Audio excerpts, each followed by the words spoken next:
Kevin Hart broke your stand-up box office record. What record did he break? He said he broke some record of your box office sales in stand-up. I don't know. What did he break? See, I seen your stuff on social media, boy. I know what you do, but you do it for play. What if everything you thought you knew about Kevin Hart's rise to fame was only half the story? He's been called the hardest working man in comedy, a brand-safe superstar who turned hustle into a Hollywood empire.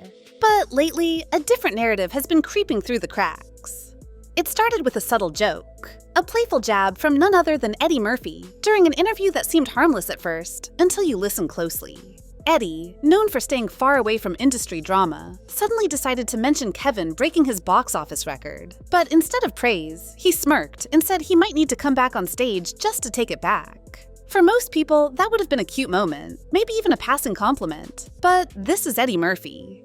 When he talks, especially about the game he helped build, people listen differently. And this wasn't just some casual shade. It was the beginning of a much deeper conversation, one that connects power, timing, silence, and something even heavier: credibility. When are we, or are we ever gonna see you on stage again doing stand-up? I'm gonna do it again because I got to break Kevin's new record. I got to get back on the stage because this new record that Kevin got, I got to have it back, Kevin. But Eddie wasn't the only one dropping breadcrumbs. Katt Williams had been screaming this exact message for years, only louder, wilder, and way less polite. He wasn't throwing jabs, he was throwing fire. And now, with Eddie cracking the door open, suddenly everything Katt's been saying doesn't sound so crazy anymore. Because when two legends, one calm and one chaotic, start pointing in the same direction, it might be time to really look. What do you think a plant is? Maybe people don't understand the definitions of these words. So here's what happened. Eddie Murphy was doing a rare sit-down, just vibing, answering questions, when the topic of Kevin Hart came up. Specifically, whether Kevin had broken Eddie's legendary stand-up box office record. Now, if you know Eddie, you know he's not the type to get ruffled about numbers or brag about old wins. But this time, different energy. He didn't even pause. He just smirked and said, "Now I gotta get back on stage. I want that record back." I got a show at your hometown in Philly. I'm gonna take my special there. On that stage, we can put whatever you want. A full-court basketball court, a boxing ring. On the surface, it's light, funny even. But beneath that smile was something sharper. Because the moment he said it, the tone in the room shifted. Fans started replaying the clip, breaking it down frame by frame like it was game tape. Why would Eddie care about a record he set decades ago unless he felt something wasn't adding up? And more importantly, why bring up Kevin at all unless there was more behind the curtain? That's when the internet lit up. Not because Eddie went full-on expose mode, but because he didn't have to. When the GOAT side-eyes your trophy, the whole room starts questioning how you got it. And that's when Katt Williams, who's been waiting in the shadows with years of receipts and a bucket of gasoline, decides it's his turn to talk. Again. Kevin Hart broke your stand-up box office record. What record did he break? He said he broke some record of your box office sales in stand-up. I don't know. What did he break? Long before Eddie ever raised an eyebrow, Katt Williams was out here yelling from the rooftops that Kevin Hart's rise wasn't just fast, it was suspiciously smooth. While most comedians grind for years, sleeping in cars, bombing in empty clubs, and slowly building a name, Kevin seemed to level up like he had cheat codes. According to Katt, that's not hustle, that's a setup. He's called Kevin an industry plant more than once, claiming the system picked him not because he was the funniest, but because he was the safest. Have we heard of a comedian that came to LA and in his first year in LA, he had his own sitcom on network television and had his own movie called Soul Plane that he was leading? No, we've never heard of that before that person or since that person. What do you think a plant is? Clean-cut, non-controversial, brand-friendly, exactly what the mainstream wants to promote. Katt even went so far as to say the roles Kevin got during his breakout stretch? Yeah, those were handed to him after Katt turned them down. Not because Katt couldn't land them, but because he didn't like the way they were written. Roles that leaned too far into stereotypes or felt like a step back, not a step up. But Kevin? He took them, no questions asked. And that, according to Katt, is the real difference. One said no to the system, the other played the game. And for years, Katt's been painted as bitter or jealous. But now, with Eddie chiming in, suddenly the narrative is shifting. Because maybe Katt wasn't ranting. Maybe he was warning us. We want to thank you. Come in. Don't sit on the bed at night. No homo. No, just don't get close to the bed. Don't get close. But it's just like, yo, we want to thank you for hosting the thing, man. It's been a pleasure. You didn't have to do it, and you did it. No. I definitely didn't have to do it. I definitely didn't have to. Here's where things start getting real layered. Katt didn't just throw out accusations. He laid out a pattern. According to him, there was a stretch of about 5 years where he was offered every major comedy role that eventually went to Kevin Hart. Same scripts, same deals, same characters. The only difference? Katt said no. He didn't like what those roles were asking him to do. Some leaned too hard into cliches. Others felt like they were crafted to get cheap laughs at the expense of dignity. So he passed, thinking that standing on principle meant he'd earn respect and get better offers. Instead, those same roles got handed straight to Kevin. Untouched. No edits, no pushback, just a quick yes and a big smile. Yeah. The water was deeper though. Came up, flame was gone. At that time, I was in panic. I had asthma. It was a difficult situation. And while Kevin's career skyrocketed with those films, Katt says it became clear. This wasn't about talent, it was about compliance. Do the role, play the part, don't question the setup. It's a bold claim, but it raises the question. What's the price of saying yes to everything? Katt didn't just see Kevin as lucky. He saw him as chosen, packaged, and fast-tracked through doors most comics can't even knock on. And the irony? While Katt was taking heat for being difficult or unpredictable, Kevin was building an empire out of the same roles Katt walked away from. That's not jealousy. It's a blueprint. And for Katt, it was the clearest sign that playing by the rules doesn't get you to the top. Playing the game does. Hey, Kevin, when you hosted for Diddy, did you catch any baby oil? You'll see, When I hosted for Diddy? Yeah. Nah? You asking the wrong person the wrong question. Just when the conversation around Kevin's rise started heating up, something resurfaced that took the internet by storm. Old footage from a party in Vegas back in 2010, a celebration thrown for Diddy, but hosted by none other than Kevin Hart. At the time, it seemed like a typical celebrity event. Flashy lights, big names, and wild energy. But when people started watching the clips again through today's lens, the vibe hit different. In one scene, there's a chaotic moment involving a guest and a hair mishap. Literal flames, panic in the background. But Kevin? He's laughing. So is everyone else. No one steps in, no one reacts with urgency. And then there's another clip where Kevin looks directly into the camera and casually tells the crew not to film a certain area of the room where Diddy is. No reason, just a warning. But of course, that tiny bit of footage showing what was not supposed to be seen sparked all kinds of questions. Why redirect the camera? Why the secrecy? And more importantly, what was Kevin trying to protect? Because in that moment, he wasn't just a guest. He was the host, the center of the action, fully in control. And now, years later, as serious allegations swirl around some of the people involved in those old parties, Kevin's presence suddenly doesn't look so harmless. Let's be clear, he hasn't been accused of anything illegal. But the concern isn't about guilt, it's about proximity. About how comfortable he looked in that environment, how confidently he moved, and how little he said since those tapes reemerged. Silence when the spotlight hits can feel louder than anything else. And for Kevin, that silence is starting to echo. The cop comes over, cop's like, license and registration, please. So Mike go, Buck, where's the registration for the cop? You know, he's got this African accent. Buck go.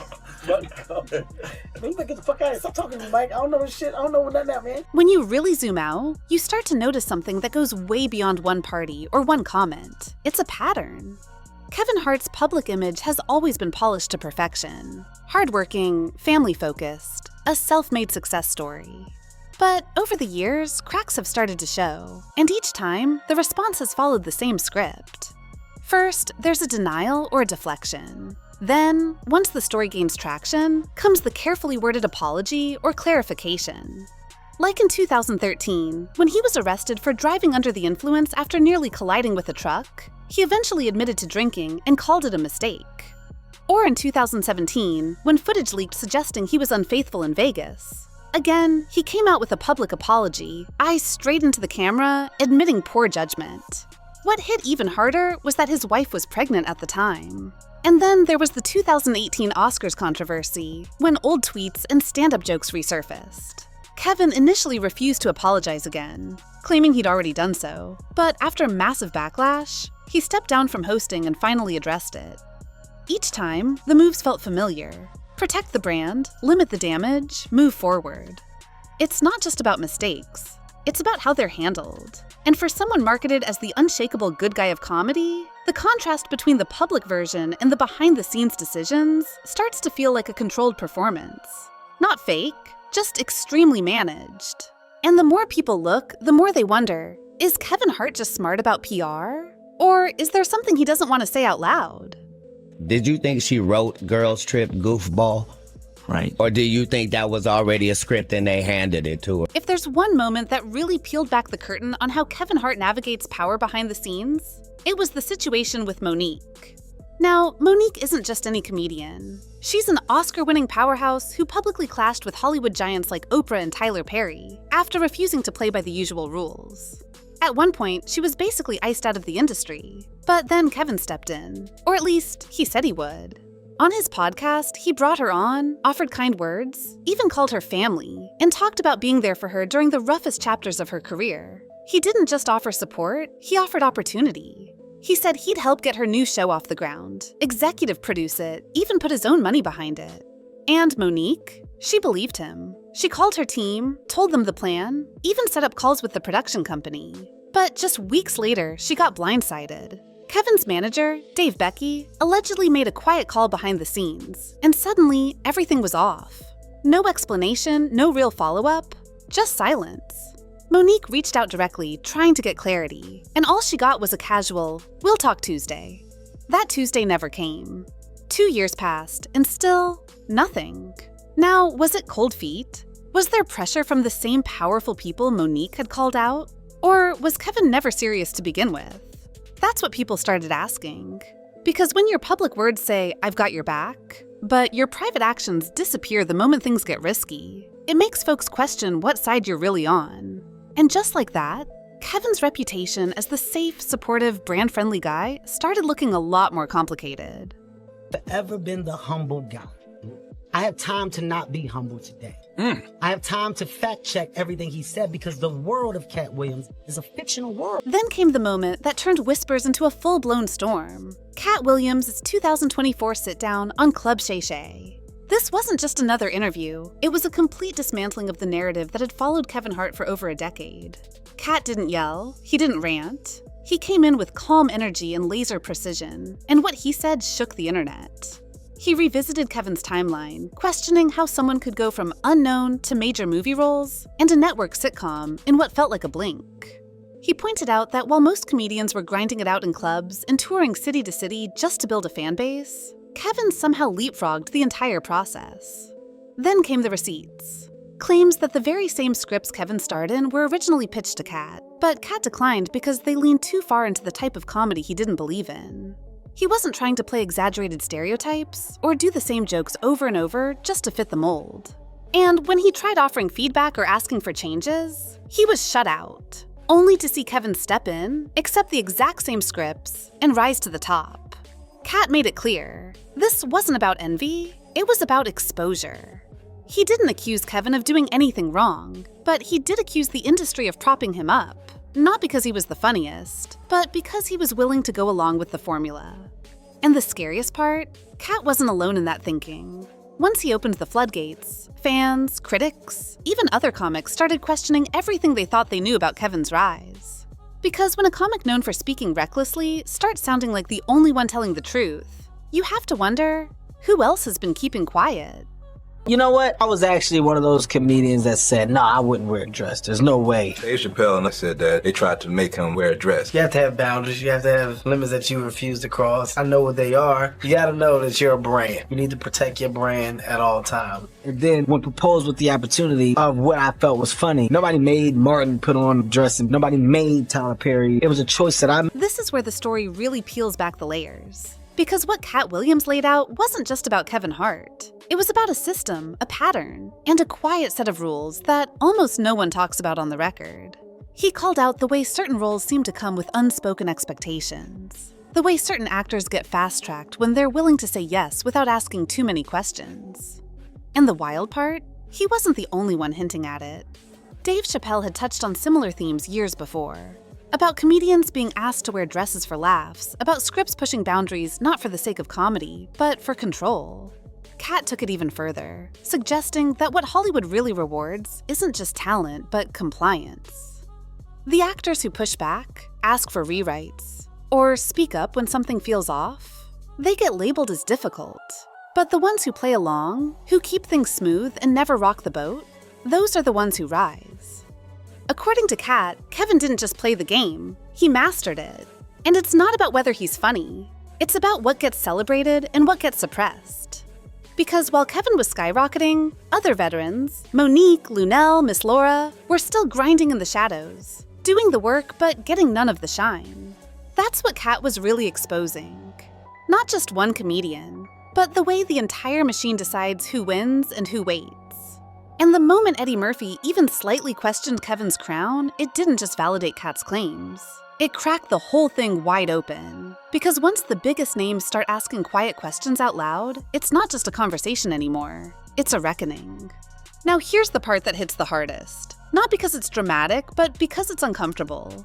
After everything Eddie hinted at, after all the receipts Katt dropped, after Monique's story, the party footage, the missed calls, and the roles traded like playing cards, the real question isn't just, did Kevin Hart earn his spot? It's, what does it cost to keep it? Because in Hollywood, image is currency.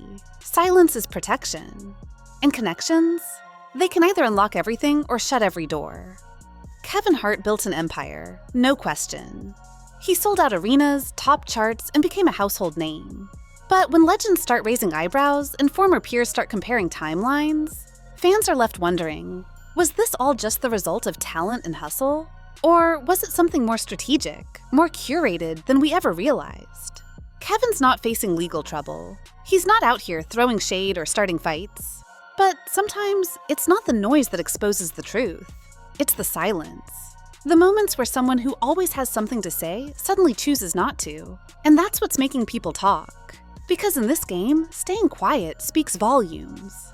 And when the people who've known you the longest start saying the version of your story the world knows isn't quite real, that's when things stop feeling like a coincidence and start feeling like confirmation. So maybe the real plot twist isn't that Kevin Hart did anything wrong. It's that he did everything right, by the rules that no one's supposed to talk about. And now, thanks to a couple of comedy legends who aren't playing by those rules anymore, the conversation is finally shifting. Because fame can make you rich. But respect? That's a whole different level. So what do you think? Is Kevin Hart just the hardest working man in comedy? Or is there more to the story than we've been told? Drop your thoughts in the comments. We want to hear it all. And if you found yourself rethinking anything during this video, hit that like button, subscribe for more deep dives like this, and turn on the bell so you never miss a drop. Because trust me, the stories behind the spotlight are just getting started.